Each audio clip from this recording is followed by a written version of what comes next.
Citizenship पढ़ चुके हैं हम लोग, अब पढ़ने जा रहे हैं भाग 3 संविधान का। संविधान का भाग 3 पढ़ने जा रहे हैं, ठीक है। और इसका नाम क्या है? मौलिक अधिकार।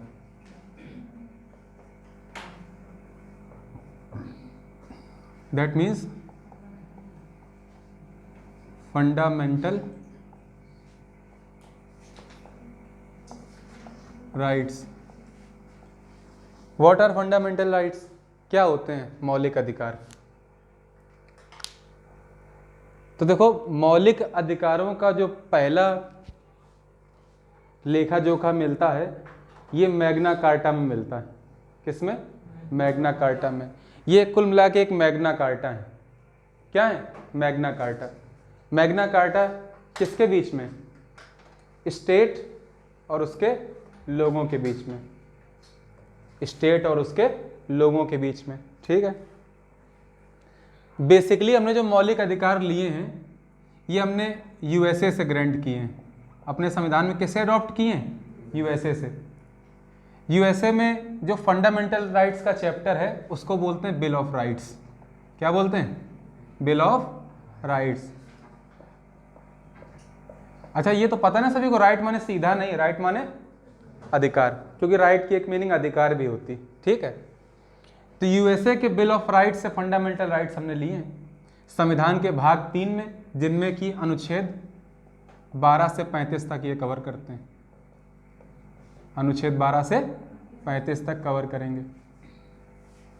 तो पहली बात तो हम ये समझ लेंगे कि फंडामेंटल राइट्स होते क्या हैं, ठीक है। फंडामेंटल राइट्स होते क्या हैं, लिखने के लिए तो पहले लिख लो, अच्छा समझ लो। तो हमने बताया कि आर्टिकल 12 से 35 तक के जो अनुच्छेद आते हैं वो भाग 3 में आते हैं और वो मौलिक अधिकारों का हिस्सा हैं। तो क्या होते हैं मौलिक अधिकार? देखो, इसमें मौलिक लगाने से ये पता चलता है कि जैसे तुमसे हम प्रश्न करें कि किसी भी भूभाग का, किसी भी स्टेट का फंडामेंटल लॉ क्या होता है? उसका सुप्रीम लॉ क्या है? What is the supreme law of the land? Anyone? is the constitution of that country. In Indian regard, the constitution of India is the supreme law of land, ठीक है ना। और उसी को हम फंडामेंटल लॉ भी बोलते हैं। क्या बोलते हैं? Fundamental law. तो अगर fundamental law of the land की बात की जाएगी, दैट मीन्स कॉन्स्टिट्यूशन की बात की जा रही है। और फंडामेंटल लॉज कॉन्स्टिट्यूशन का पार्ट है, उसीलिए जो राइट्स होंगे उनके आगे फंडामेंटल लगाने का मतलब ही है कि ये सारे राइट्स कहाँ पर दिए गए? कॉन्स्टिट्यूशन में। ये सारे अधिकार कौन प्रदान करता है व्यक्ति को? कौन प्रदान कर रहा है? संविधान।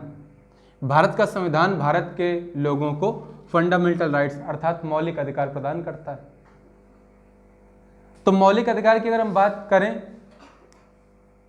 तो क्या होते हैं मौलिक अधिकार? इससे किसी व्यक्ति का क्या फायदा है, क्या नुकसान है, उसका लाभ क्या होता है इससे? कोई बताना चाहेगा? मूल अधिकारों का क्या लाभ है?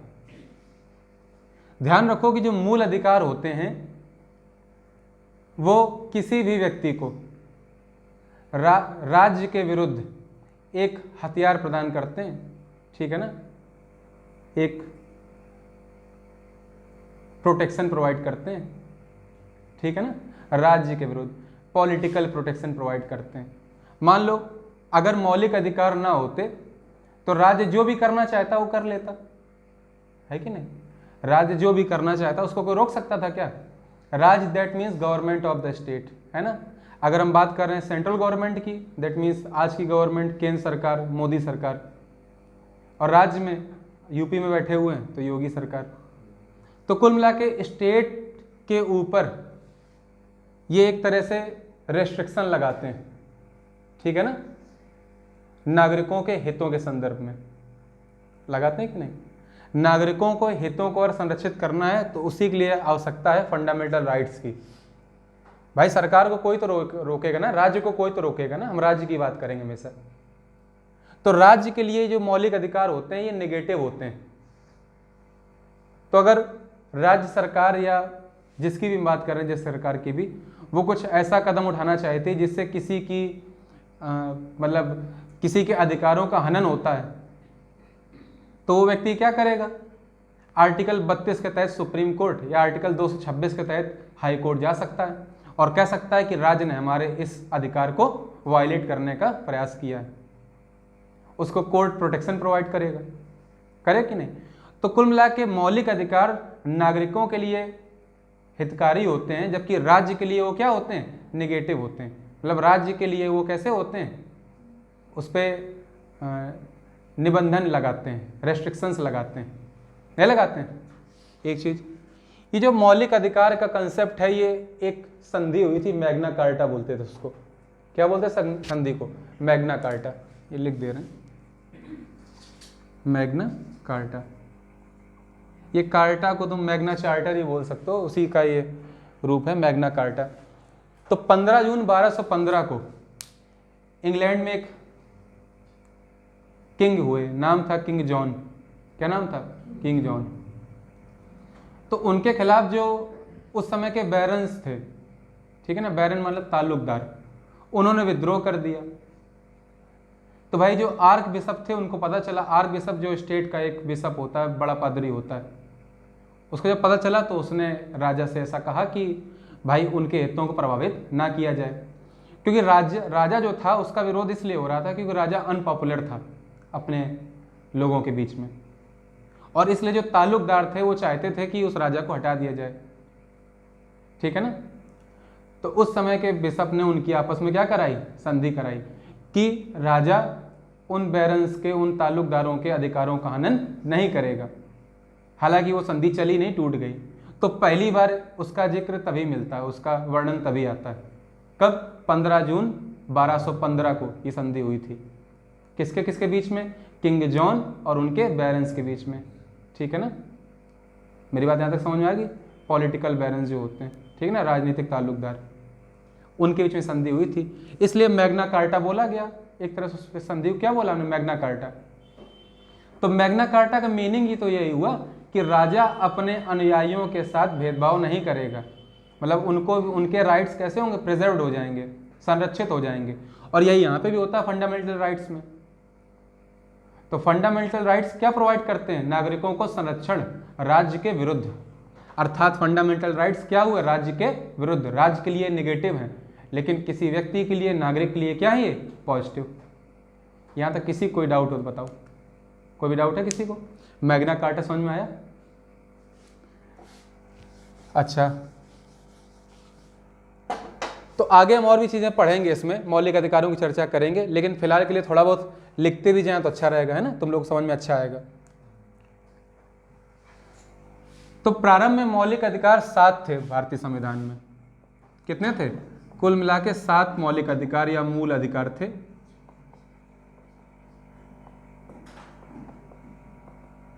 परंतु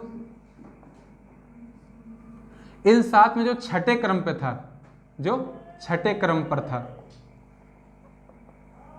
उसको हमने एब्रोगेट कर दिया। कैसे?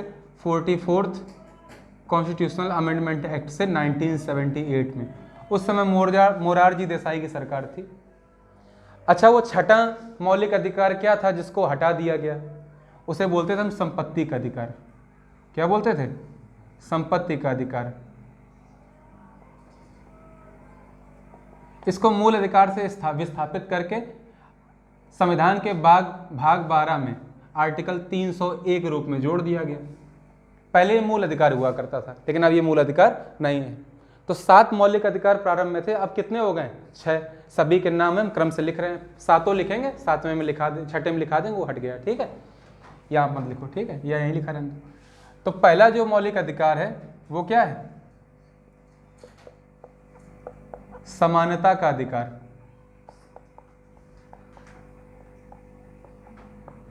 That means right to equality. दूसरा क्या है?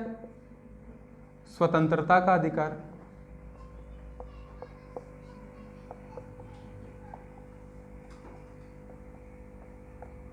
दैट मीन्स राइट टू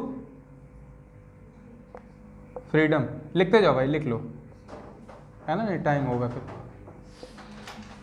तीसरा क्या होगा? तीसरा होता है शोषण के विरुद्ध अधिकार। क्या होता है?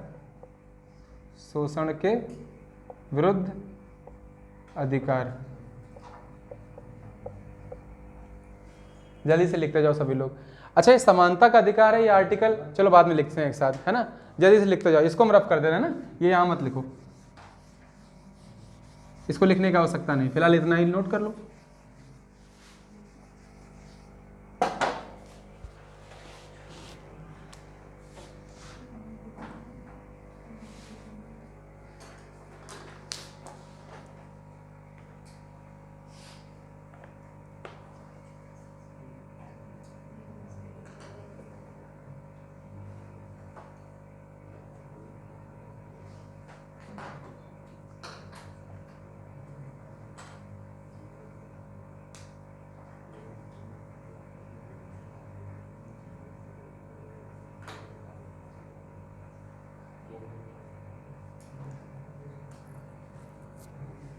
लिख लिया ना? चलो, तो इसको क्या बोलते हैं? Right against exploitation.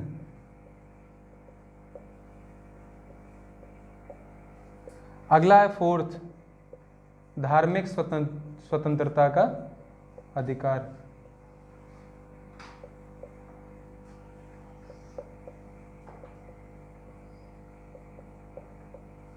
तो इसमें क्या हो जाएगा? Right to religious freedom.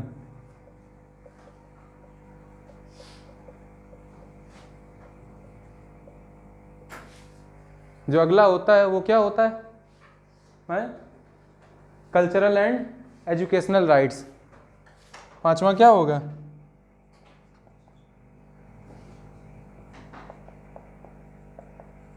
सांस्कृतिक एवं शैक्षणिक अधिकार।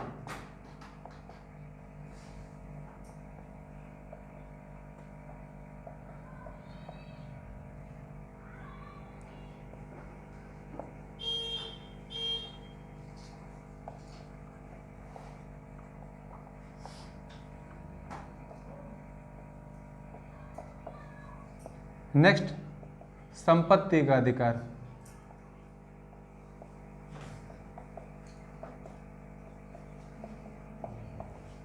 Right to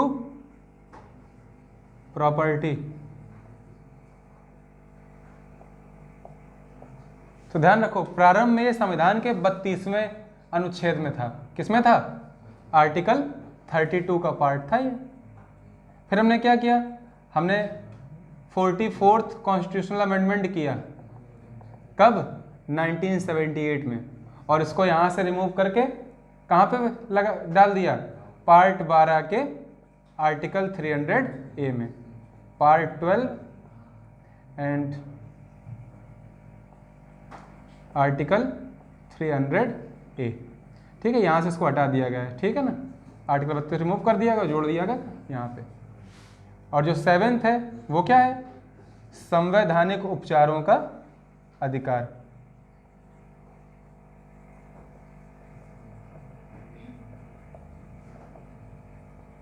that means right to constitutional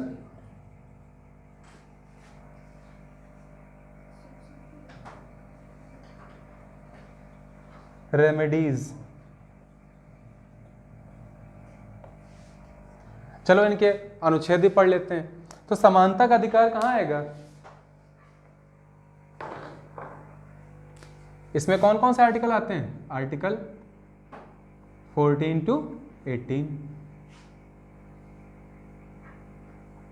उसके बाद स्वतंत्रता में आर्टिकल 19 to 22। शोषण के विरुद्ध अधिकार आर्टिकल 23 एंड 24। धार्मिक स्वतंत्रता में आर्टिकल 25 to 28। इसका सांस्कृतिक एवं शैक्षणिक अधिकार आर्टिकल 29 एंड 30। इसका संपत्ति का अधिकार तुम्हारा आता था, ठीक है ना, आर्टिकल 30 सॉरी 31 में था, है आर्टिकल 31, इसको हटा दिया गया। और उसका ये संवैधानिक उपचारों का अधिकार आर्टिकल 32। मेरी बात समझ में आई सभी को? ध्यान रखो, अब देखो हमने तो 12 से 35 तक लिखे हैं, तो पढ़ने कौन कौन से अलग से हैं? आर्टिकल 12, 13 एंड लेटर आर्टिकल 31 में ABC पढ़ेंगे हम। कौन कौन से पढ़ेंगे? ABC। 32 तो यहीं आ जाएगा, 33, 34, 35, ये हम पहले पढ़ेंगे, ठीक है ना। इनका अध्ययन पहले करेंगे और उसके बाद इनको पढ़ेंगे, इनको समझेंगे। तो यहाँ तक किसी कोई समस्या हो तो बताओ, कोई समस्या है यहाँ तक? और ध्यान रखो कोई ना कोई बुक जरूर पढ़ते रहा करो, ठीक है, अच्छे समझने के लिए, क्योंकि हम सब कुछ लिखा नहीं सकते हैं तुम्हें। मेरी बात समझ में आ रही? हाँ, नोट कर लो जल्दी से। किसी का रह गया? जल्दी जल्दी हाथ चलाएं। सभी ने नोट कर लिया? ठीक है ना। तो देखो अगला टॉपिक हम पढ़ने जा रहे हैं। देखो जो भी आर्टिकल इन 6 अधिकारों में आ रहे हैं, अब तो ये 6 रहा नहीं, ठीक है ना, ये कहाँ पे चला गया? आर्टिकल 300A में, भाग 12 में, ठीक है। और इसके लिए हमने 44th कॉन्स्टिट्यूशनल अमेंडमेंट एक्ट लाए, ठीक है ना, 1978 में मोरारजी देसाई की सरकार थी उस समय। तो आर्टिकल 31 को हमने रिपील कर दिया, लेकिन इसका मतलब ये नहीं आर्टिकल 31 हटने के बाद वहाँ जगह खाली पड़ी हुई है, ऐसा नहीं। आर्टिकल 31A, B और C हैं, अभी हम डिस्कस करेंगे ये क्या है, ठीक है, आगे पढ़ेंगे। तो आर्टिकल 12, 13, 31, A, B, C, 33, 34, 35 का अध्ययन पहले करेंगे हम, और उसके बाद हम इन एक एक को पढ़ेंगे। और उसके भी पहले हम पढ़ने जा रहे हैं फंडामेंटल राइट्स के जो फीचर्स हैं, है ना। क्या पढ़ने जा रहे हैं? Features of fundamental rights. Heading डालो फीचर्स ऑफ फंडामेंटल राइट्स, फिर कुछ डिस्कशन हो जाए थोड़ा सा उन पे। डाल लिया क्या? हेडिंग डाली सभी ने? डाल लो, बता रहे हैं। लिखो फीचर्स ऑफ फंडामेंटल राइट्स, मौलिक अधिकारों की कुछ विशेषताएं। तो हम कुछ विशेषताएं तुमसे डिस्कस करेंगे, कुछ लिखा भी देंगे उसमें से, है ना। अधिकतर तुम्हें स्टडी से ही आती है, ठीक है ना, तो अध्ययन करो एम लक्ष्मीकांत का, ठीक है ना, काफ़ी उसमें विशेषताएं लिखी हुई हैं, ठीक है। तो पहली बात, पहला फीचर क्या फंडामेंटल राइट्स का? जो मौलिक अधिकार हैं वो भारत के नागरिकों को तो प्रदान किए गए हैं, साथ ही साथ जो दूसरी कंट्री के सिटीजन हैं, मतलब जो भारत के नागरिक नहीं है, उनको भी प्रदत्त है ना। उनमें से कुछ ऐसे हैं सिर्फ जो भारतीय नागरिकों के लिए, हम पहले डिस्कस कर चुके हैं। आर्टिकल 15, 16, 18, 2 है, 19 और 29 लिखाया था कि नहीं लिखाया था? सभी को पता है ये बात। तो एक तो ये फीचर हो गया कि भारतीय नागरिकों के लिए है ये। दूसरी बात क्या है? दूसरी बात ये कि ये राज्य के विरुद्ध नागरिकों के अधिकारों को सुरक्षित करते हैं, प्रिजर्व करते हैं। बात समझ में आई कि नहीं? तीसरा क्या, मतलब राज्य के लिए क्या है? नेगेटिव सेंस में, और हम लोगों के लिए, मतलब नागरिकों के लिए पॉजिटिव सेंस में। अब राज्य क्या, ये बहुत बड़ी बात है कि राज्य के बारे में क्या, राज्य क्या होता है। तो आर्टिकल 12 राज्य की परिभाषा देता है, ठीक है ना। आर्टिकल 12 किसके बारे में? राज्य के बारे में। तो आर्टिकल 12 में राज्य की परिभाषा दी गई है, ठीक है। हम आर्टिकल 12 के तहत राज्य की परिभाषा बाद में पढ़ेंगे। तीसरा क्या होगा फंडामेंटल राइट का फीचर? तीसरी बात यह है कि अगर तुम्हारे मौलिक अधिकारों का वायलेशन होता है, हनन होता है, तो तुम सुप्रीम कोर्ट जा सकते हो। सुप्रीम कोर्ट सबसे बड़ा रक्षक होता है, सबसे बड़ा संरक्षक है किसका? मूल अधिकारों का, ठीक है ना। और सुप्रीम कोर्ट आर्टिकल 32 के तहत 5 तरह की रिटें जारी करता है उस संस्थान के विरुद्ध जिसने तुम्हारे फंडामेंटल राइट को वायलेट किया है, ठीक है। तो तीसरी बात ये हो गई। अर्थात हम कह सकते हैं क्या फीचर हुआ फंडामेंटल राइट्स का? कि ये न्यायालय द्वारा प्रवर्तनीय है कि नहीं? न्यायालय इन पर तुम्हें न्याय प्रदान कर सकता है, इसलिए बोलते हैं न्यायालय द्वारा क्या है? प्रवर्तनीय है, जस्टिसिएबल है कोर्ट से। कैसे? जस्टिसिएबल इन नेचर, अर्थात इन पर न्याय मिल सकता है। लेकिन और फिर अगली बात, कुल मिला के ये पॉलिटिकल जो संदर्भ आता है, राजनीतिक संदर्भ, उसमें नागरिकों के लिए क्या होते हैं? पॉजिटिव होते हैं। राजनीतिक संदर्भ में है ना पॉजिटिव। राज्य कभी तुम्हें उठा के ले जाए, तुम क्या कर सकते हो फिर? राज्य मतलब कोई भी चीज़ जो भी राज्य के अधिकार में आती हो। राज्य में जैसे क्या क्या जाता है, तुम्हारा स्टेट आ जाएगा, है ना, केंद्र सरकार आ जाएगी, केंद्र सरकार की एग्जीक्यूटिव हो गई, ठीक है ना, और क्या बोलते लेजिस्लेचर हो गया, ऐसे स्टेट का लेजिस्लेचर हो गया, स्टेट के मतलब गवर्नमेंट हो गई, है ना, उनके अंदर जो पंचायत वगैरह आ रही हैं, ठीक है ना, म्यूनसिपाल्टीज आ रही हैं, ये जितने भी होते हैं, पुलिस स्टेशन है, जितनी व्यवस्था है, ये सब क्या है, ये सब क्या है, जो सेना है, ये सब किस में आती है? ये राज्य का भाग है भाई। यही लोग तो फॉलो करवा रहे हैं फंडामेंटल राइट्स को, नहीं करवा रहे हैं क्या? यही लोग तो लॉ इंप्लीमेंट कराते हैं, तो राज्य का अंग नहीं है सभी? क्या एक ऑर्डिनरी सिटीजन राज्य का अंग हो सकता है? नहीं है। उसी के लिए तो ये है अधिकार, जिससे उसके अधिकारों का हनन ना हो सके, ठीक है। तो राज्य के लिए नेगेटिव है, इस बात की हमने आगे चर्चा भी कर ली। पॉलिटिकली हमारे पास क्या है, ये पॉजिटिव है, नागरिकों के लिए पॉजिटिव है। लेकिन और एक इंपॉर्टेंट फीचर क्या है कि ये जस्टिसेबल तो हैं, ठीक है ना, but they are not absolute, लेकिन ये संपूर्ण नहीं है। ये नहीं कि इनको कोई वायलेट कर ही नहीं सकता, राज्य इनको रोक ही नहीं सकता। तुम सोचो मेरे पास तो एक अधिकार दे दिया गया कि अपने मन की संस्था खोल सकते हैं या हम कुछ भी कर सकते हैं, ठीक है ना। ध्यान रखो जो राज्य है वो कभी भी इन पे रीजनेबल रेस्ट्रिक्शन लगा सकता है। कौन सा रेस्ट्रिक्शन? Reasonable restriction.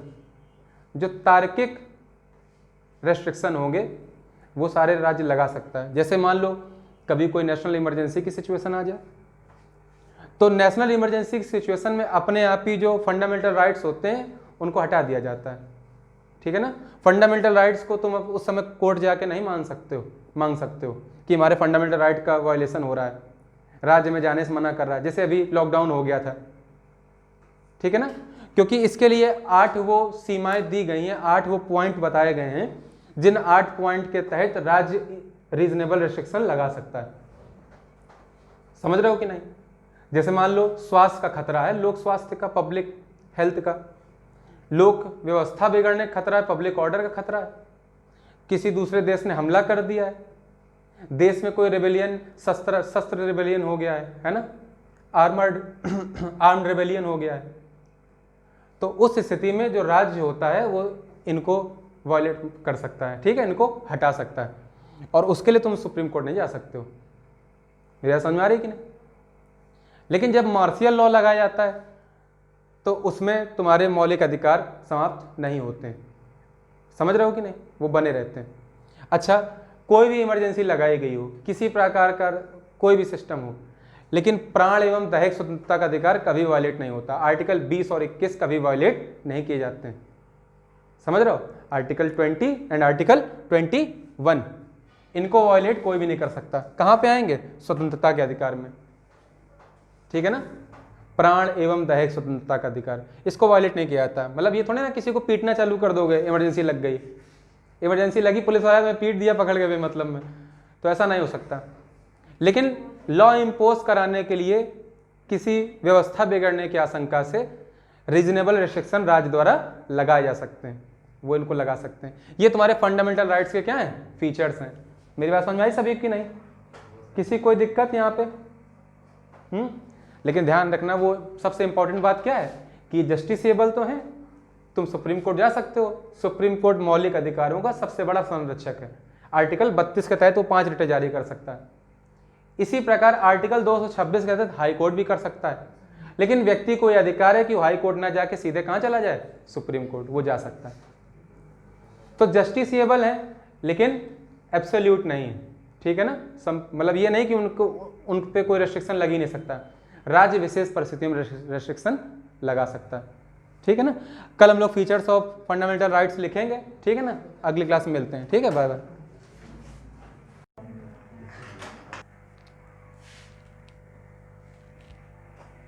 यहाँ तक किसी को इस दिक्कत तो नहीं है? कुछ पूछना है किसी को? क्यों? किसी को भी यहाँ कोई समस्या हो? हाँ, पूछना हो तो पूछो। कुछ ना समझ में आ रहा हो, ये सभी ने लर्न कर लिए हैं? जल्दी से लर्न करो 2 मिनट के अंदर।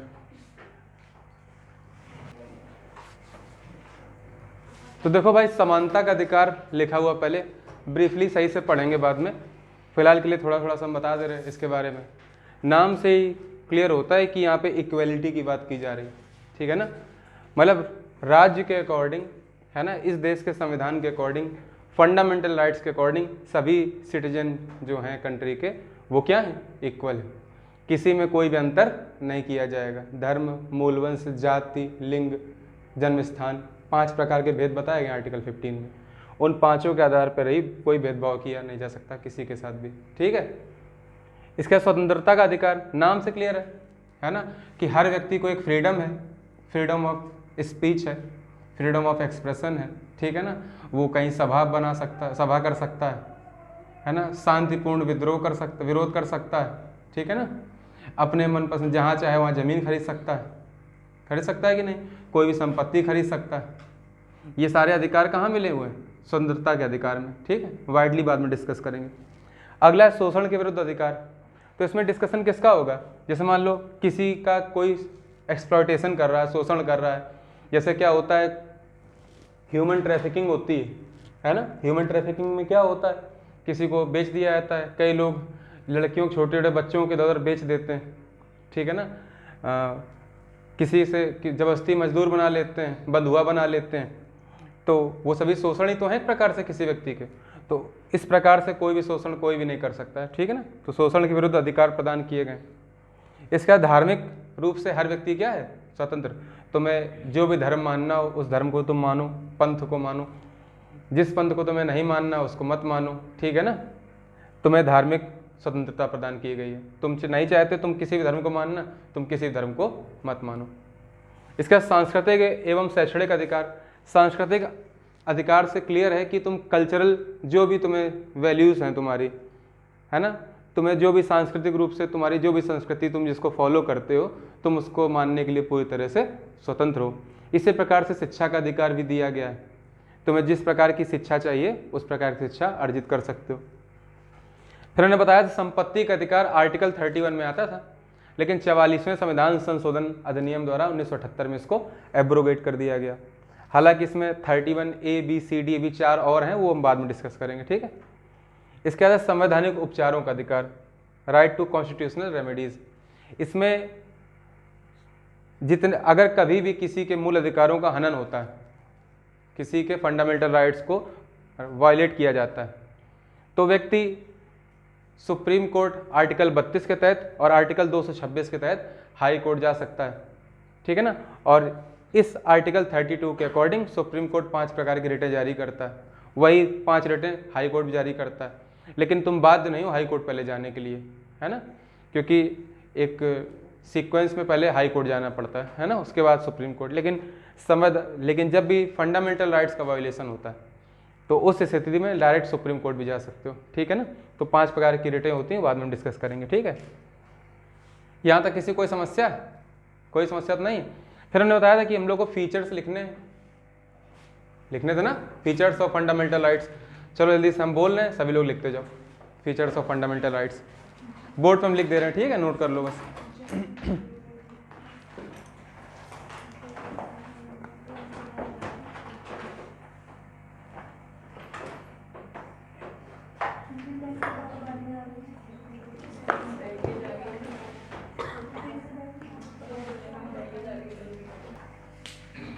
एक कंटाप मारेंगे ना अभी, अगर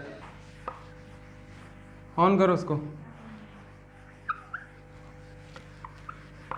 पढ़ाते समय कोई बोला तो भगा देंगे, ध्यान रखना, कोई भी हो चाहे। इस बार ज़्यादा हंसी आ रही मानवी, तो मैं बता दे, रुको।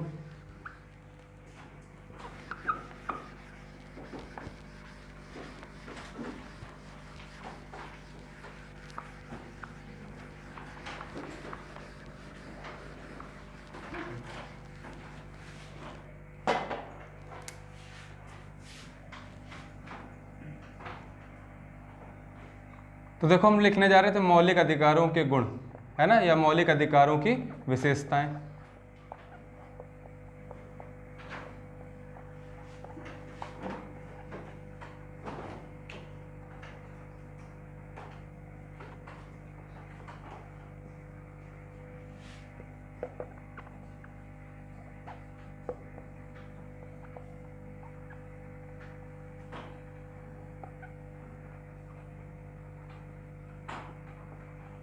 तो पहली विशेषता क्या है?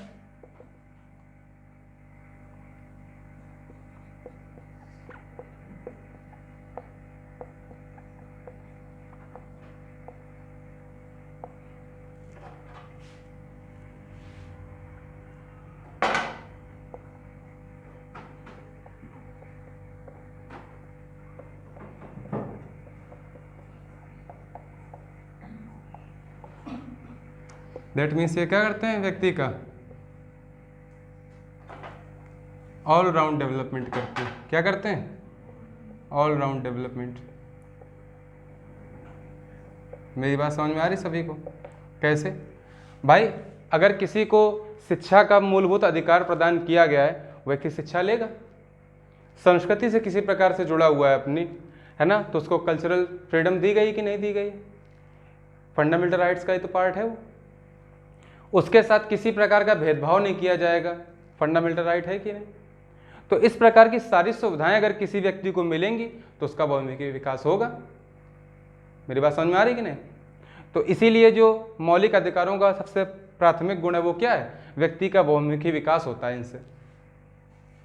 दूसरी बात,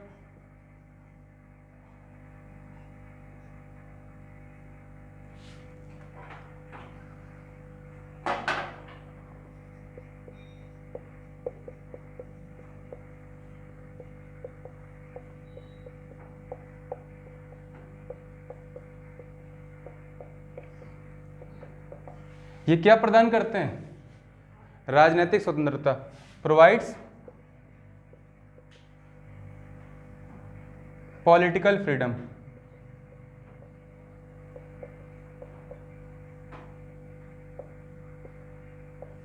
अगर मान लो फंडामेंटल राइट्स ना दिए गए होते संविधान में, तो राज्य को तो मनमाने ढंग से शासन करने का अधिकार प्रदान हो जाता, प्राप्त हो जाता।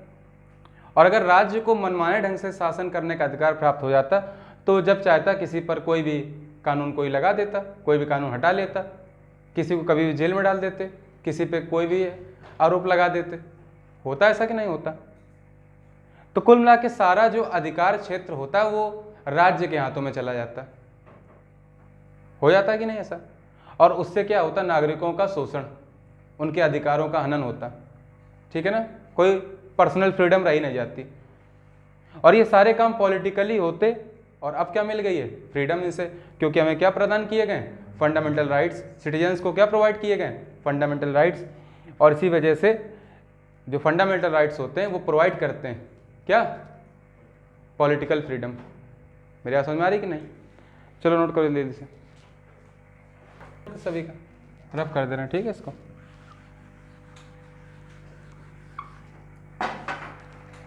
अब देखो अगला पॉइंट सेकंड से डिराइव्ड है, क्योंकि प्रोवाइड क्या करते हैं? Political freedom. फंडामेंटल राइट क्या करते हैं? पॉलिटिकल फ्रीडम प्रोवाइड करते हैं। और इसी वजह से राज्य का जो निरंकुश शासन होता है उस पर वो क्या करते हैं? रोक लगाते हैं। ठीक है ना? उससे क्या परिणाम निकलेगा? राज्य किसी नागरिक के विरुद्ध कोई भी, मतलब राज्य के लिए कैसे हो जाएंगे? उसके राज्य के अगेंस्ट में हो जाएंगे। फंडामेंटल राइट क्या होते हैं? राज्य के लिए नेगेटिव होते हैं, कल ही मैंने बताया था। तो सब एक दूसरे का परिणाम ही तो है। तो तीसरी बात क्या? राज्य के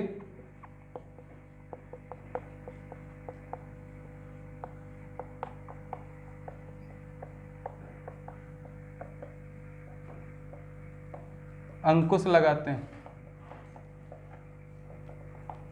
that means check on unlimited powers या despotic powers of the state. इसका क्या रीजन होगा? That means these are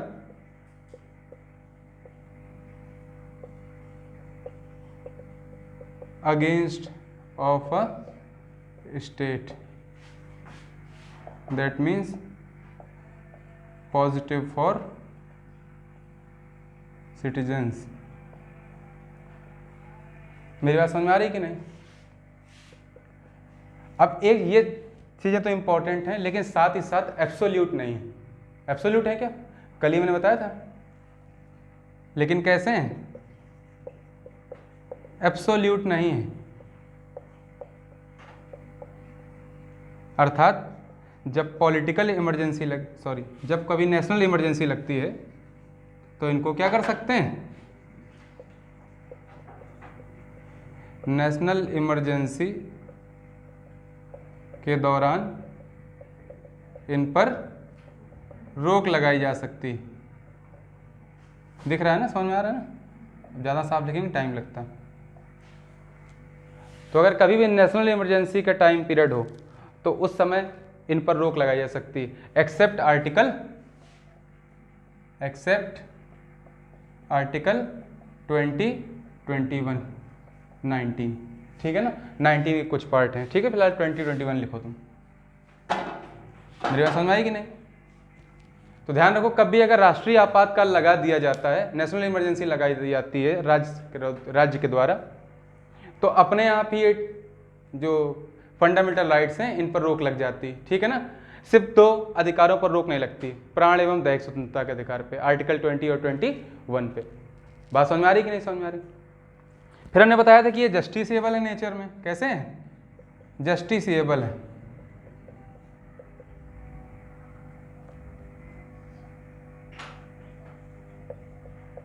in nature, इनकी प्रकृति कैसी है कि ये न्यायालय द्वारा प्रवर्तनीय है। क्या है? न्यायालय द्वारा प्रवर्तनीय। जिसको हिंदी लिखनी हिंदी लिख सकता है। समझ में आ रही कि नहीं? अर्थात तुम न्यायालय जा सकते हो, मैंने बताया था आर्टिकल 32 के तहत सुप्रीम कोर्ट और आर्टिकल 226 के तहत हाई कोर्ट जा सकते हो। तो समझ में आ गई? फीचर समझ में आए इसके? किसी कोई दिक्कत यहाँ तक? तो मैंने क्या बताया कि ये राज्य का निरंकुश शासन पर रोक लगाते हैं। कैसे? क्योंकि ये स्टेट के लिए अगेंस्ट हैं, उनके स्टेट के लिए नेगेटिव हैं और सिटीजन्स के लिए क्या हैं? पॉजिटिव हैं। क्योंकि ये सिटीजन्स के अधिकारों की रक्षा करते हैं जिससे राज्य उनको वायलेट ना कर सके। इसके बाद लेकिन एब्सोल्यूट नहीं होते हैं, that means during national emergency in पर रोक लगाई जा सकती है, ठीक है ना। अच्छा, ये रोक की जो हम बात कर रहे हैं तो इसमें एक चीज़ ध्यान रखना, ये जो रोक होती है ये रीजनेबल होनी चाहिए। लेकिन कैसी होनी चाहिए? Reasonable restriction. तो राज्य इन पर रोक तो लगा सकता है लेकिन इसको क्या बोलते हैं? रीजनेबल रेस्ट्रिक्शन, अर्थात तार्किक निबंधन, ठीक है ना। क्या होता है? हाँ, युक्ति युक्त, हिंदी में ऐसे लिख सकते हो, युक्ति युक्त निर्बंधन। मेरी बात समझ में आई कि नहीं? किसी कोई दिक्कत? अच्छा, रीजनेबल रेस्ट्रिक्शन का मीनिंग क्या हुआ? अभी थोड़े ना कि किसी को पीटना, कल ही मैं बता दिया शायद ये, कि किसी को बेवजह पीटा जाने लगा जाए, ऐसा नहीं होगा ना। रीजनेबल रेस्ट्रिक्शन का मीनिंग ये हुआ कि एक वैलिड इसका पॉइंट होना चाहिए स्टेट के पास कि इसको क्यों लगाया जा रहा है, ऐसी रेस्ट्रिक्शन क्यों आरोपित की जा रही है, ठीक है ना। और ये बात कौन पूछेगा? जब सुप्रीम कोर्ट में तुम रिट डालोगे तो सुप्रीम कोर्ट ये बात पूछता है, ठीक है ना। क्योंकि सुप्रीम कोर्ट संरक्षक है फंडामेंटल राइट्स का। एक पॉइंट और लिख लेना इसी के साथ साथ, जस्टिसेबल इन नेचर के साथ साथ, क्या कि सुप्रीम कोर्ट फंडामेंटल राइट्स का, मौलिक अधिकारों का सबसे बड़ा संरक्षक है, ठीक है। किसी कोई दिक्कत यहाँ तक? अब तो कर लोगे, अपने हिसाब से लिख लो सभी लोग। ध्यान देना, वहाँ लिख लेना कि रेस्ट्रिक्शन तो लगाया जा सकता है लेकिन रीजनेबल होना चाहिए, है ना। युक्त निर्बंधन ही लगाया जा सकता है, ऐसा नहीं कि कुछ भी मना है वो कर दिया। देखो, हम स्टार्ट करेंगे उन आर्टिकल से, जैसे आर्टिकल 12 हो गया, 13 हो गया, जो उन मूल 6 अधिकार जो पहले 7 थे अब 6 रह गए, उन 6 अधिकारों के अलावा जो आर्टिकल्स हैं उनको पहले पढ़ने जा रहे हैं, ठीक है। मेरी बात समझ में आ रही कि नहीं? दैट मीन्स आर्टिकल 12, 13 की पहले स्टडी करेंगे फिर हम पहले, उसके बाद फिर स्टडी करेंगे 31 में ABCD की, 33, 34 और 35 की, एंड उसके बाद हम पढ़ेंगे क्या? मूल अधिकार, जो 6 कैटेगरी में आते हैं। 6 कैटेगरी को हम पहले तुम्हें ब्रीफली लिखा देंगे कि पॉइंट जो, देखो अब तुम लोगों में ऐसे लोग भी होंगे ना जो लोग बड़े एग्जाम की प्रिपरेशन कर रहे होंगे, है ना, स्टेट PCS वगैरह, IAS वगैरह, मन में होता होगा, बताते नहीं होंगे बस खाली, है कि नहीं? जिसके मन में भी हो तो हम लिखाएंगे, वाइडली डिस्कस भी करेंगे। लेकिन जो लोग SSC वगैरह के लिए देना चाहते हैं एग्ज़ाम, या स्टेट में कोई एग्ज़ाम होते हैं उनके लिए देना चाहते हैं, तो उनको तो भाई पॉइंट का ही मतलब है। जैसे अगर पूछ लिया जाए आर्टिकल 33 क्या होता है, तो आर्टिकल 33 क्या है कि आर्म्ड फोर्सेस, पैरामिलिट्री फोर्सेस, तो जितनी भी तरह की फोर्सेस व पुलिस या तुम्हारे क्या बोलते हैं सूचना विभाग होते हैं जो गवर्नमेंट के, उनके अधिकारियों के, उनके कर्मचारियों के क्या फंडामेंटल राइट्स को हमेशा दबाया नहीं जाता है? कितनी छुट्टी मिलती है पुलिस वालों को, कितनी छुट्टी मिलती है आर्मी वालों को? अब क्या वो लोग सुप्रीम कोर्ट चले जाएंगे क्या? नहीं। तो आर्टिकल 33 के तहत स्टेट के पास ये पावर है कि उनके लिए उन्होंने नियम अलग से बना रखे हैं। वो लोग ऐसे नहीं जा सकते हैं ड्यूरिंग देयर सर्विस। अपनी सर्विस के दौरान वो ये नहीं कह सकते हैं कि हमारे फंडामेंटल राइट का वायलेशन हो रहा है, छुट्टी के लिए आवेदन किया था, हमें छुट्टी नहीं दी सीओ साहब ने। अगर कोई सीआरपीएफ का कर्मचारी है, सीओ होगा ना उसके ऊपर, और वो कहे सीओ ने हमें छुट्टी नहीं दी, हम जा रहे हैं सुप्रीम कोर्ट, तो ऐसा नहीं हो सकता, वो नहीं जा सकता। क्यों? क्योंकि आर्टिकल 33 के तहत उसके जो फंडामेंटल राइट्स हैं उन पर कुछ रेस्ट्रिक्शन लगाए गए हैं, और यही तो रीजनेबल रेस्ट्रिक्शन है। क्या ये तार्किक नहीं रेस्ट्रिक्शन? क्यों? ये युक्त निर्बंधन नहीं हुआ। क्यों उसके ऊपर ये लगाया गया? क्योंकि भाई वो ऐसी सर्विस ही कर रहा है। ऐसा नहीं हो सकता कि आप जब छुट्टी मांगो मिल जाए। युद्ध की स्थिति आ गई कभी, तुरंत बुला लिया जाता है, बुलाया जाता है कि नहीं आता? तुरंत जाना पड़ेगा। ये नहीं कि मैं तो नहीं जाऊंगा। तो भाई सर्विस ही क्यों की तुमने? क्योंकि आर्टिकल 33 यही डिस्क्राइब करता है। तो मेरी बात समझ में आई सभी को? कोई दिक्कत तो नहीं? तो हम थोड़ा सा तुम्हें तो लिखा देंगे, लेकिन इसका वाइडली डिस्कशन भी करेंगे और उसको लिखाएंगे भी। लेकिन जिसको भी अगर सिर्फ एसएससी वगैरह की तैयारी करनी हो, है ना, या जो स्टेट में एग्ज़ाम होते हैं छोटे मोटे, ठीक है ना, ग्रुप बी तक के, जिसमें इतना टफ नहीं आता है, तो खाली वो पॉइंट वाइज उसको लर्न कर लें। मेरा समझ रहे हो कि नहीं? किसी कोई दिक्कत है यहाँ पे? कोई समस्या? जैसे हम आर्टिकल 14 लिखाएंगे, equality before law and equal protection of laws, है ना, कानून के समक्ष समानता और कानूनों का सभी के लिए समान संरक्षण। तो तुम्हें अगर इतना याद है तो पेपर में यही मिलेगा तुम्हारे एग्जाम में, तुम्हें इसको टिक कर देना, तुम्हारे पूरे नंबर मिल जाएंगे। मेरी बात समझ में आ रही कि नहीं? लेकिन अगर कोई अच्छा एग्जाम दे रहे हो जिसमें डिस्क्रिप्टिव पेपर आता है ना, पीसीएस या आईएएस, सिर्फ पीसीएस या सिविल सर्विस का, तो उसमें तुम्हें लिखना पड़ेगा ना, कोई क्वेश्चन पूछा जाएगा, कैसे लिखोगे? तो हम लिखाएंगे सब कुछ, डोंट वरी, ठीक है ना, लेकिन उतना नहीं वाइडली लिखाएंगे कि तुम सोचो कि बस तुम्हें आईएएस ही बनवा दे रहे हैं हम, क्योंकि हम खुद ही नहीं हैं। मेरी बात समझ रहे हो कि नहीं? तो उतना ही लिखाएंगे तुम्हारे एग्जाम के लिए, एग्जाम पॉइंट ऑफ व्यू से सही हो, ठीक है। इसको रफ कर दें। किसी को यहाँ तक कोई समस्या आई? अब समझ में आया कि एग्जाम्पल से रीजनेबल रेस्ट्रिक्शन क्या हुआ, युक्त निर्बंधन क्या होता है? बहुत अच्छी बात है, इनको लर्न कर लेना, ठीक है।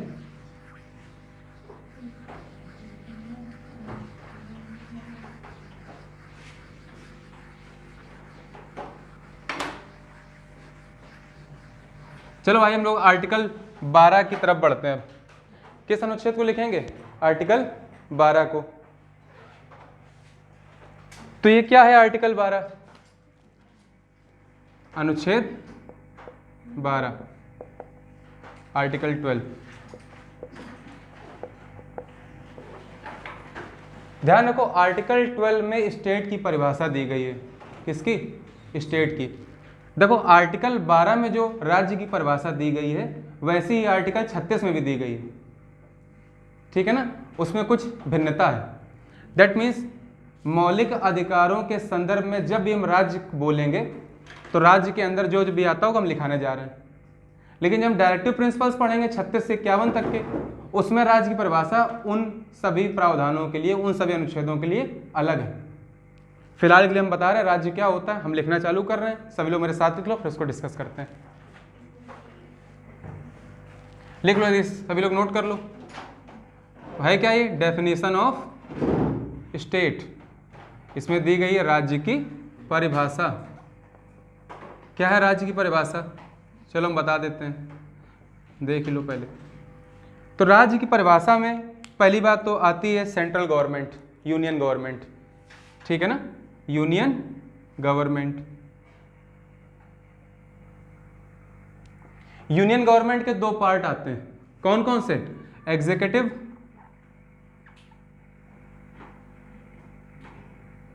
दैट मीन्स कार्यपालिका, मेरी बात सुनो पहले, और दूसरा क्या आएगा इसमें? लेजिस्लेचर,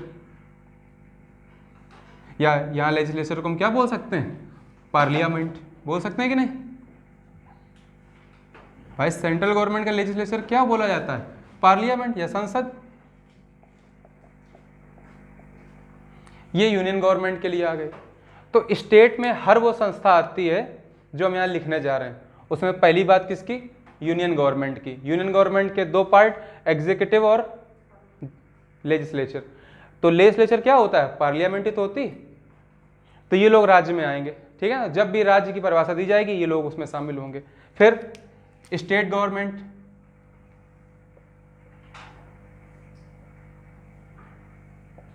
स्टेट गवर्नमेंट में क्या क्या? स्टेट की एग्जीक्यूटिव एंड लेजिस्लेटिव, लेजिस्लेचर लिख ले रहे हैं। तो यहां के लेजिस्लेचर में क्या क्या आता है? लेजिस्लेटिव असेंबली, लेजिस्लेटिव काउंसिल अगर है तो, ठीक है ना। असेंबली तो आती है। तीसरी बात किसकी आएगी? तीसरी बात आएगी लोकल बॉडीज की।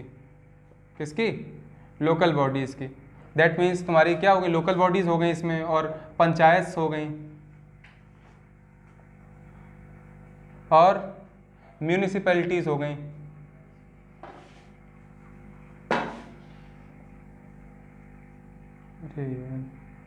समझ में आ रहा है ना? और क्या हो गए? डिस्ट्रिक्ट बोर्ड आ जाएंगे इसमें।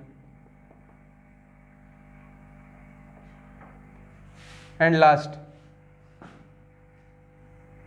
अदर अथॉरिटीज लाइक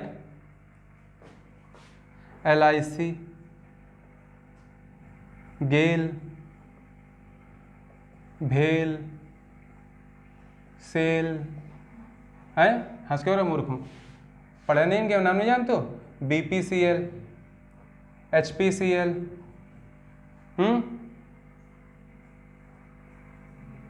लिख दिया। अच्छा, मेरी समझ आ रही कि नहीं? एटसेट्रा में है, बहुत सारे होंगे इसमें, नहीं होंगे क्या?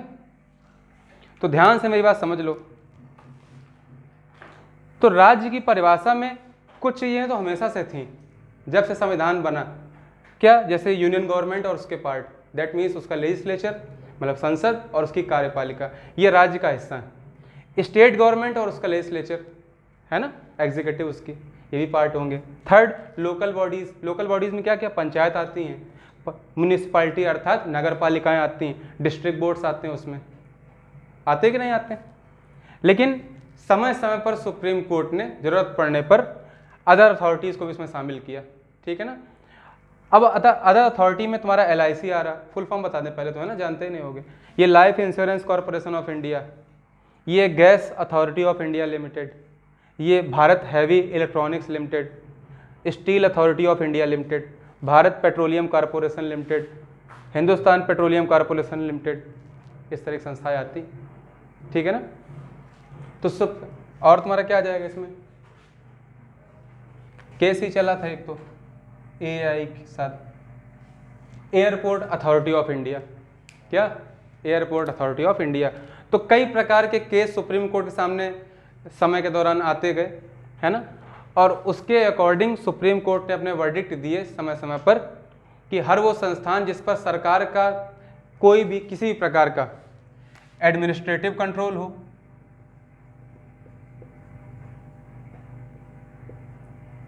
भले वो सरकारी ना हो लेकिन गवर्नमेंट का क्या हो?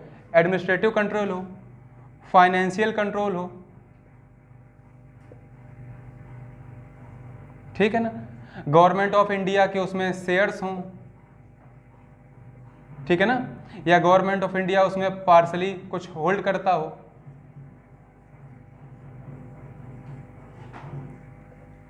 ऐसी सभी संस्थाएं जिसमें भारत सरकार का प्रशासनिक नियंत्रण है, वित्तीय नियंत्रण है, ठीक है ना, भारत सरकार उसमें कुछ योगदान देती है, कुछ उसके शेयर ले रखे हैं, है ना, पार्सली कुछ होल्ड करती है उसमें, पार्सली मतलब आंशिक रूप से कुछ इसमें भारत सरकार का हिस्सा है।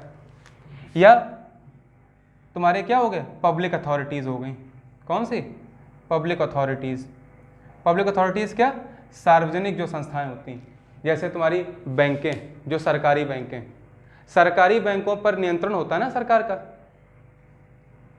कहीं ऐसा ना हो कि प्राइवेट इंडस्ट्री बिल्कुल उनको हथिया ले, इसीलिए सबसे पहली बार 1969 में इंदिरा गांधी ने बैंकों का राष्ट्रीयकरण कर दिया, ठीक है ना।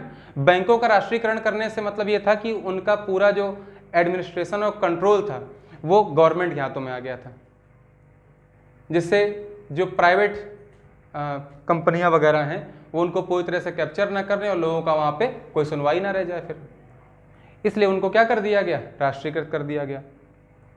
तो ध्यान रखो कि जितनी भी कंट्रोल सेंट्रल गवर्नमेंट या स्टेट गवर्नमेंट्स के हाथों में होती है, उसकी सारी बॉडीज, ठीक है ना, जिस पर भी वो कंट्रोल करती हो, वो सभी राज्य के अंतर्गत आते हैं। ये सुप्रीम कोर्ट ने डिफरेंट वर्डिक्ट में अपने बात बताई। बात समझ रहे हो कि नहीं, किसी कोई दिक्कत है यहाँ तक?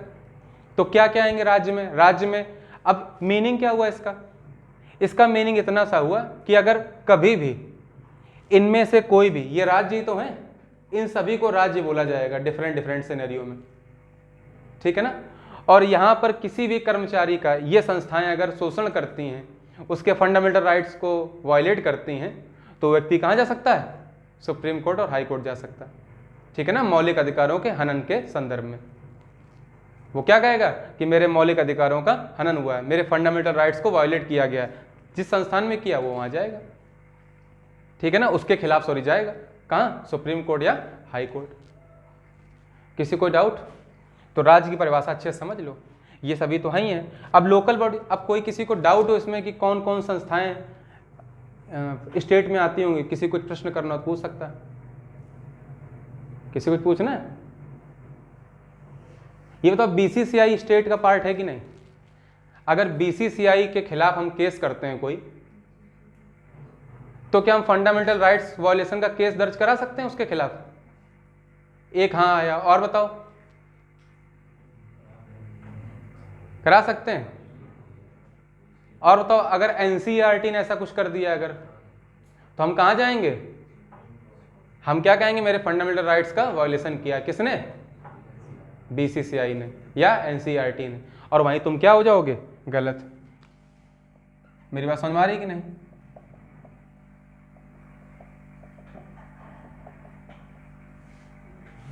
ध्यान रखो, बीसीसीआई एंड एनसीईआरटी ये अभी तक गवर्नमेंट के पार्ट नहीं है। मतलब राज्य की परिभाषा जो आर्टिकल 12 के तहत दी गई है, जो मौलिक अधिकारों के संदर्भ में प्रदान की गई है, उसके अंतर्गत बीसीसीआई और एनसीईआरटी अभी भी नहीं आते हैं। तो बीसीसीआई के खिलाफ अगर तुम्हें कोई एक्शन लेना है तो फंडामेंटल राइट्स वायलेशन का एक्शन नहीं ले सकते हो तुम लीगल एक्शन ले सकते हो, उसके लिए लीगल अथॉरिटीज हैं। तुम जाओ एक वकील से मिलो जाके, तो फिर दो पक्षों का केस होगा, फिर वो समझ रहे हो कि नहीं? राज्य और किसी व्यक्ति का केस नहीं बनेगा वो। मेरा समझ रहे हो कि नहीं? जैसे केशवानंद भारती बनाम केरल राज्य का केस हुआ, तो केशवानंद भारती की जमीन जो थी वो एक साधु थे, ठीक है ना, या उपदेश देते थे अपने शिक्षकों, मतलब शिष्यों को। उनके गुरु की जमीन थी, तो उनकी जमीन किसने ले ली? केरल राज्य ने ले ली, केरल सरकार ने ले ली। तो उस वायलेशन के लिए वो कहाँ चले गए? Supreme court. मेरा समझ रहे हो कि नहीं? और सुप्रीम कोर्ट ने फैसला सुनाया कि भाई ऐसा नहीं कर सकते हो आप, ठीक है ना। फिर उसके बाद 44th कॉन्स्टिट्यूशनल अमेंडमेंट हुआ, उसे संपत्ति के अधिकार को हटा दिया गया, है ना। वो डिफरेंट चर्चाएं वो बाद में कर लेंगे। मेरा समझ रहे हो कि नहीं? तो ये जो केस बना ना, ये केशवानंद भारती बनाम केरल राज्य का केस बना, क्योंकि केरल क्या एक राज्य है, ठीक है ना, वहां की गवर्नमेंट ने ऐसा किया था। और देखो स्टेट गवर्नमेंट उसका पार्ट है कि नहीं राज्य का, तो ये राज्य के खिलाफ केस था। लेकिन तुम जाके बीसीसीआई के खिलाफ केस कर दो अगर, तो वो कभी भी कोई राज्य के खिलाफ केस नहीं होगा। राज्य की परिभाषा में ये सभी आते हैं, ठीक है। इनके अलावा जो भी है उसके लिए लीगल एक्शन ही लेना पड़ेगा, ठीक है ना। तुम्हें किसी लीगल अथॉरिटी से सलाह लेनी पड़ेगी, जाके किसी काउंसलर या किसी एडवोकेट या किसी वकील से मिलना पड़ेगा, ठीक है ना। वो दो पक्षों का केस होगा, वो राज्य के खिलाफ केस नहीं होगा। मेरा समझ में आई सभी को? किसी कोई डाउट यहाँ तक? तो फिर से हम बता दे रहे हैं, राज्य की परिभाषा के अंतर्गत यूनियन गवर्नमेंट और उसकी एग्जीक्यूटिव और लेजिस्लेचर, स्टेट गवर्नमेंट उसका एग्जीक्यूटिव और लेजिस्लेचर। अब ये तो तुम जानते हो अच्छी तरह से कि यूनियन गवर्नमेंट का जो लेजिस्लेचर होता है वो पार्लियामेंट बोलते हैं उसको। यूनियन गवर्नमेंट की जो विधायिका होती है उसके नाम क्या है? लोकसभा और राज्यसभा, संसद नहीं है क्या? ऐसे ही स्टेट गवर्नमेंट का पार्ट क्या? यूपी में आ जाओ तुम अपने, यूपी में क्या विधानसभा है जहां पर वो लेजिस्लेचर बैठती। एग्जीक्यूटिव में कौन आते हैं बताओ? यूनियन एग्जीक्यूटिव की बात करते हैं, कौन आएगा इसमें बताओ? कौन है यूनियन एग्जीक्यूटिव का पार्ट? कौन है भाई? नेता भी एग्जीक्यूटिव का पार्ट होते हैं। अच्छा, यूएसए में क्या है कि एग्जीक्यूटिव जो होती है वो लेजिस्लेचर से बिल्कुल अलग होती है। दैट मीन्स जो तुम्हारे ये जो बिडेन अब राष्ट्रपति बनने वाले हैं या बन गए हैं, तो वो अगर चाहें कि वो कोई कानून बना लेंगे तो वो नहीं बना सकते हैं। उनका काम सिर्फ एडमिनिस्ट्रेशन या एग्जीक्यूटिव को संभालना है। जो भी कानून बनाएगा वो उनकी पार्टी और उनके लोग मिलकर वो संसद में बनाएंगे, जाके वहाँ की जो कांग्रेस है उसकी संसद का क्या नाम है? कांग्रेस, वहाँ बनेंगे। तो लेजिस्लेचर अलग है और एग्जीक्यूटिव अलग है। जुडिशरी तो है ही अलग, मान लो हर डेमोक्रेसी में। डेमोक्रेसी का मीन यही है कि जुडिशरी अलग हो, है ना। मॉन्टेस्क्यू का सिद्धांत बताया था मैंने तुम लोगों को कि न्यायपालिका हमेशा विधायिका और कार्यपालिका से अलग कार्य करती, ठीक है ना। न्यायपालिका विधायिका कार्यपालिका के ऊपर नियंत्रण रखती है, चेक्स एंड बैलेंसेस बनाए रखती है, और विधायिका न्यायपालिका के ऊपर चेक्स एंड बैलेंस बनाए रखती है। तो दोनों एक दूसरे के राइट्स को बैलेंस करते रहते हैं हमेशा, तभी तो चलेगा डेमोक्रेसी। कोई प्रजातंत्र तभी सफल होगा। बात समझ में आ रही कि नहीं? किसी कोई प्रश्न पूछना है? हाँ, तुम यहाँ थे। तीसरी बात लोकल बॉडीज की। तो भाई पंचायत है ना, लोकल बॉडीज हमने बताया था, सेल्फ गवर्नमेंट आर्टिकल 9 और 10 पढ़ाया था हमने तुम लोगों को, पढ़ाया था कि नहीं पढ़ाया था? तो उसमें जितनी संस्थाएं आती हैं, पंचायत हो गई, है ना, ये क्या नगर पालिकाएं हो गई, डिस्ट्रिक्ट बोर्ड हो गए, ये सभी किसका पार्ट है? राज्य का पार्ट है। तो अगर इनके खिलाफ कोई केस करता है तो राज्य के खिलाफ केस किया है उसने। समझ रहे हो कि नहीं? लेकिन चित्रा इंटर कॉलेज एक स्कूल है, उसके प्रबंधक खिलाफ तुमने केस कर दिया तो राज्य के खिलाफ केस किए हो गया? राज्य के खिलाफ केस नहीं हुआ है। ये दो लोगों का डिस्प्यूट है, दो पक्षों का डिस्प्यूट है। इसके लिए लीगल एडवाइजरी लो अपनी, जो भी लेनी तुम्हें, इसके लिए तुम लीगल स्टेप ले सकते हो, ना कि स्टेट के खिलाफ तुम एक्शन ले रहे हो। ठीक, स्टेट अगर तुम्हारे फंडामेंटल राइट्स को वायलेट करता है तो तुम आर्टिकल 32 के तहत सुप्रीम कोर्ट और आर्टिकल 226 के तहत हाई कोर्ट जा सकते हो। बात समझ में आई कि नहीं? यहाँ पर हमने ये और जिक्र कर दिया। ये अच्छा, ये अदर अथॉरिटी धीमे धीमे आई हैं, ठीक है ना। कई ऐसे सुप्रीम कोर्ट ने वर्डिक्ट दिए जिसमें AA के खिलाफ एक वर्डिक्ट आया था, तो इसको शामिल किया गया। तो कुल मिला के तुम बस इतना समझ लो कि हर वो संस्थान जिस पे भारत सरकार का या राज्य सरकार का, है ना, किसी प्रकार का प्रशासनिक कंट्रोल हो, किसी प्रकार का वित्तीय नियंत्रण हो, किसी प्रकार के शेयर ले रखे हो गवर्नमेंट ऑफ इंडिया ने उस कंपनी में, संस्थान में, ठीक है ना। गवर्नमेंट ऑफ इंडिया पार्सली उसमें कुछ होल्ड करता हो, कुछ भी उसमें होल्डिंग हो उसकी, या पब्लिक अथॉरिटी, ये सब में लिखी है सारी पब्लिक अथॉरिटी तो है, ये सार्वजनिक उपक्रम नहीं है ना। तो इनके खिलाफ अगर कभी भी कोई केस किया जाता है तो उसको राज्य के विरुद्ध केस माना जाता है। और कब किया जाएगा ऐसा? फंडामेंटल राइट्स के वायलेशन होने पर, ठीक है ना। सुप्रीम कोर्ट जा सकते हो, हाई कोर्ट जा सकते हो। क्लियर हो गया मेरी बात कि नहीं? अभी भी किसी को डाउट हो कोई संस्थान कहाँ पड़ेगा पूछ लो। BCCI NCERT are not a part of state according to article 12, ध्यान रखना। अच्छा, एक चीज और, तो आर्टिकल 12 में आगे निहित किया गया ये बात कि इसका मतलब ये नहीं कि यहाँ जो लिखे हुए हैं इन्हीं को सिर्फ राज्य का हिस्सा माना जाएगा। सुप्रीम कोर्ट ये डिसाइड करेगा, लास्ट राइट किसको है? सुप्रीम कोर्ट को है डिसाइड करने का कि किसी भी अथॉरिटी के खिलाफ अगर कोई व्यक्ति केस करता है तो उसको राज्य के विरुद्ध केस माना जाएगा कि नहीं माना जाएगा। इनडायरेक्टली हम बोलें तो समझ में तुम्हें आ रहा होगा कि उस संस्था को राज्य की संस्था माना जाएगा या नहीं माना जाएगा। ये कौन डिसाइड करेगा? Supreme court. मेरी बात समझ रहे हो कि नहीं? जैसे हमारे CAG थे पहले कांग्रेस के समय, विनोद राय, उनको बाद में BCCI का अध्यक्ष बनाया गया, कुछ समय के लिए बने थे ना, बने थे। लेकिन अगर किसी पद के होते वो कैसे आ गए संस्था में? क्योंकि राज्य में क्या होता है कि अगर कोई व्यक्ति किसी एक संस्थान का अगर हेड है तो वो दूसरे संस्थान का हेड नहीं बन सकता कभी, ठीक है ना। एकमात्र ये किसके संदर्भ में सही है? उपराष्ट्रपति के पद के बारे में। इसीलिए उसको एक्स ऑफिसियो चेयरमैन बोलते हैं, क्योंकि उसको जो वेतन मिलता है वो शेड्यूल 2 के तहत उपराष्ट्रपति के रूप में मिलता है, राज्यसभा के सभापति के रूप में मिलता है, उपराष्ट्रपति के पद के रूप में नहीं मिलता। वेतन एक बार ही मिलता है।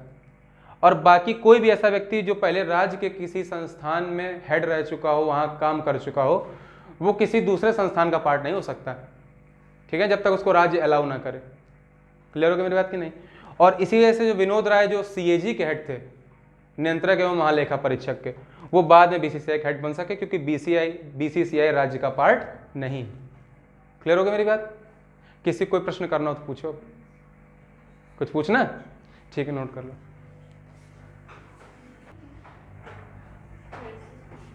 किसी को भी कोई डाउट? मानी तुम्हें कुछ पूछना?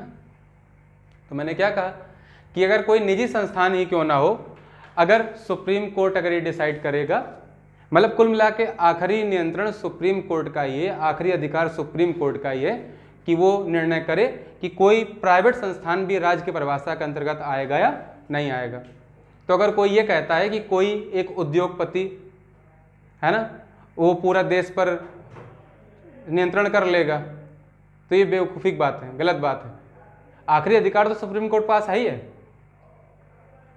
ठीक है ना। मान लो कोई ए नाम का व्यक्ति है, बड़ा उद्योगपति है, उसका कोई संस्थान है, ठीक है ना, और उसके खिलाफ किसी व्यक्ति ने कोई केस किया, तो जनरली तो ये केस बना जाएगा लीगल वाला, बना ना लीगल।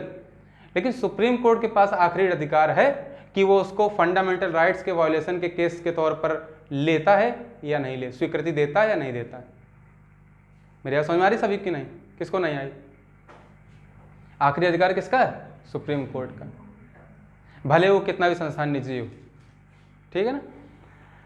बाकी जितनी भी संस्थाएं होती हैं, अगर उनके खिलाफ कोई केस होता भी है, जैसे मान लो कि मेरे पास मारुति की कोई गाड़ी है या किसी भी कंपनी कोई गाड़ी है, और उस गाड़ी का हमें कोई एक्सीडेंट हो जाता है किसी वजह से, और हमने उसके बीमा के लिए क्लेम किया, तो बीमा वाले बीमा नहीं दे रहे हैं, तो हम किसके खिलाफ केस करेंगे? मारुति के खिलाफ करेंगे, नहीं करेंगे? तो ये दोनों लीगल कार्य हैं। कैसे हैं? लीगल। इसमें लीगल केस रजिस्टर होगा, फंडामेंटल राइट्स के वायलेशन का केस रजिस्टर नहीं किया जाएगा। लेकिन अगर तुमने कहा कि फंडामेंटल राइट्स का वायलेशन हुआ है मेरे, तो ये आखिरी अधिकार किसके पास है? सुप्रीम कोर्ट के पास डिसाइड करने का कि वाकई तुम्हारे मौलिक अधिकारों का हनन हुआ है या नहीं हुआ। सुप्रीम कोर्ट डिसाइड करेगा कि ये फॉल करेगा डेफिनेशन ऑफ स्टेट में वो संस्थान या नहीं करेगा, ठीक है ना। अगर उसने कह दिया सुप्रीम कोर्ट ने कि हम मारुति को राज्य की परिभाषा के अंतर्गत मानेंगे, बहुत बड़ी कंपनी बन गई है, ठीक, कई लोगों ने उसके खिलाफ केस किए, सुप्रीम कोर्ट डिसाइड करेगा, ऐसा हुआ कुछ नहीं फिलहाल, और तभी फिर राज्य माना जाएगा उसको, ठीक है ना। राज्य की परिभाषा में वो आएगा। तो राज्य की परिभाषा में जितनी भी चीज़ें आती हैं हमने लिखा दी, सभी को समझ में भी आ गया होगा। अच्छे से घर जाके पढ़ लेना, ठीक है ना। इसको नोट कर लो सभी लोग। चलो इसको हम रफ कर दे रहे हैं, ठीक है ना। अभी भी किसी कोई डाउट हो तो पूछ सकता है भाई, तुम्हारे कोई प्रश्न रह गए हो, पूछने हो किसी के भी। क्यों मूर्खों, कुछ पूछना है?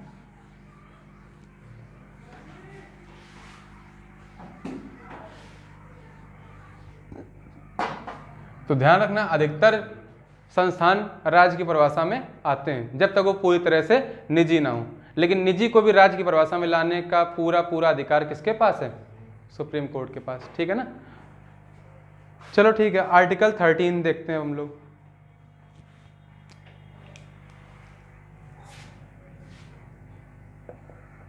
नींद तो नहीं आने लगी?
जल्दी से भाई इसको नोट करो, फिर मेरी बात सुनो ध्यान से, ठीक है। यहाँ तक सभी लोग पढ़ लेना, अगली क्लास में मिलते हैं। हम ये दोनों क्लास अपलोड कर देंगे, कल वाली और यहाँ वाली। तो आर्टिकल 13 तक सिर्फ इतना पढ़ लेना, बाकी कौन कौन से कानून ऐसे हैं जो मौलिक अधिकारों के असंगत माने जाएंगे, ठीक है ना। सुप्रीम कोर्ट कैसे रिव्यू कर सकता है, ये सारी बात हम आर्टिकल 13 के तहत पढ़ेंगे, ठीक है ना। फिलहाल के लिए इतना ध्यान रखो, ऐसे सभी कानून जो राज्य या राज्य के किसी संस्थान द्वारा बनाए गए हैं, किसी प्रकार कानून हो, अनुच्छेद हो, कुछ भी हो, वो सुप्रीम कोर्ट के द्वारा निरस्त कर दिए जाएंगे, नल एंड वॉइड कर दिए जाएंगे, अगर वो मौलिक अधिकारों से बेमेल हो, मौलिक अधिकारों के इनकंसिस्टेंट हो, ठीक है ना, इन डेरोगेशन में हो मौलिक अधिकारों के, उन सभी को क्या कर दिया जाएगा सुप्रीम कोर्ट द्वारा निरस्त। ठीक है, इसको अगली क्लास में पढ़ेंगे। ठीक है, मिलते हैं।